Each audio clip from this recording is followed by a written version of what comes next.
Se amate gli horror in realtà virtuale dove nascondersi e sopravvivere è l'unica opzione possibile, se vi piacciono le ambientazioni ispirate a Lovecraft, le atmosfere opprimenti e i giochi dove ogni rumore potrebbe essere l'ultimo che fate, e allora Fear the Lost Island potrebbe essere la vostra prossima occasione. Quindi rimanete con me fino alla fine per sapere tutto quello che c'è da sapere su questo titolo in arrivo su PCVR. Beh, direi lasciate un like, iscrivetevi alla baia se ancora non siete iscritti e sigla!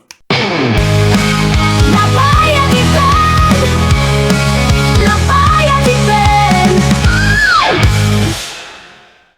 In Fear the Lost Island vestiremo i panni di un isolano norvegese che torna a casa dopo anni di assenza, trovando il villaggio abbandonato e la sua natura stessa totalmente cambiata. Un luogo che sembra che stia per collassare su se stesso, popolato da ombre, presenze invisibili e ricordi frammentati. Grazie all'uso di una fedele torcia e alle lumograph, che sarebbero i fantasmi che popolano l'isola, scopriremo il destino che hanno avuto gli abitanti e il male antico che ha infestato l'isola. Una narrativa ambientale densa e ben costruita, quindi, che racconta senza raccontare, lasciando quindi al giocatore il compito di collegare i vari pezzi. Dal punto di vista tecnico, Fear the Lost Island è un titolo che punta tutto sull'atmosfera. Le ambientazioni sono cupe, dense di dettagli, pieni di elementi con cui interagire, le ombre si muovono minacciose e ogni ambiente ha una sua storia da raccontare. Purtroppo però il comparto grafico non è all'altezza del resto. Texture a bassa risoluzione, modelli un po' spigolosi e torcia che illumina appena a un metro davanti a sé, rendendo l'esperienza visiva a momenti frustrante, soprattutto per tutti quelli che utilizzano per esempio Virtual Desktop, avendo a che fare con le limitazioni del bitrate che sappiamo benissimo non andare proprio a braccetto con quelle ambientazioni buie oppure in cui c'è continuamente questo effetto nebbia o fumo, quindi contribuendo a rendere l'immagine continuamente troppo rumorosa. Il comparto audio invece funziona benissimo ed è proprio questo, per fortuna, che amplifica costantemente la tensione del gioco. Il gameplay è un horror stealth puro. Non esistono armi, non esistono meccaniche di combattimento, si sopravvive nascondendosi, muovendosi con cautela e facendo attenzione a ogni suono. Ogni oggetto inoltre ha un suo peso, per esempio laddove è necessario bisogna utilizzare 2 mani per manipolarli, e la fisica degli ambienti è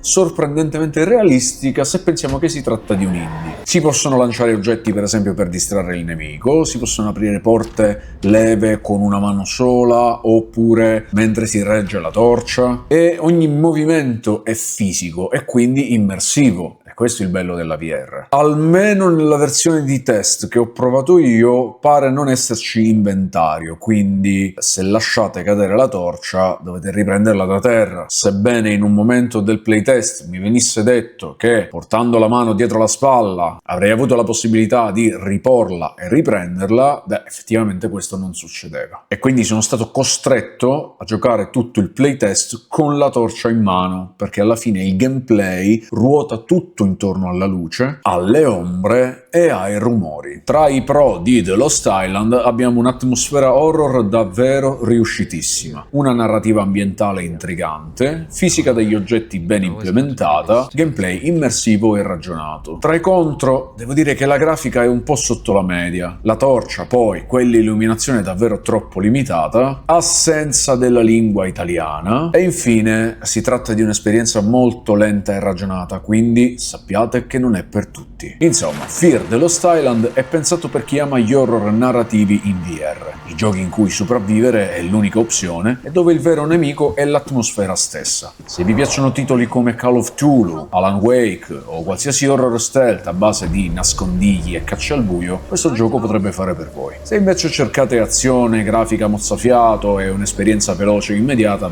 allora lasciate perdere. Personalmente ho apprezzato molto Fear the Lost Island. Nonostante i suoi limiti tecnici, è riuscito perfettamente a catturarmi con quell'atmosfera opprimente e quel gameplay ragionato che in VR funziona sempre. L'assenza della lingua italiana, certo, pesa, ma per chi mastica anche un minimo di inglese, sarà comunque possibile andare avanti. È comunque uno di quei titoli che consiglio agli amanti del genere, perché comunque parliamo di un indie che ha cuore, si vede, idee chiare e rispetto per il giocatore. Ebbene ragazzi, questo era il prima di comprare per Fear the Lost Island. Se il video vi è piaciuto ovviamente lasciate un like, iscrivetevi alla baia se ancora non l'avete fatto e fatemi sapere se state provando questo gioco o comunque quali sono i vostri horror stealth preferiti. Se volete supportare la baia ovviamente c'è sempre il tasto super grazie per lasciare qualche doblone nel forziere. Dal Capitano Ben è tutto, vi aspetto nella baia per una prossima avventura. Un saluto Marmaglia. Ho ho!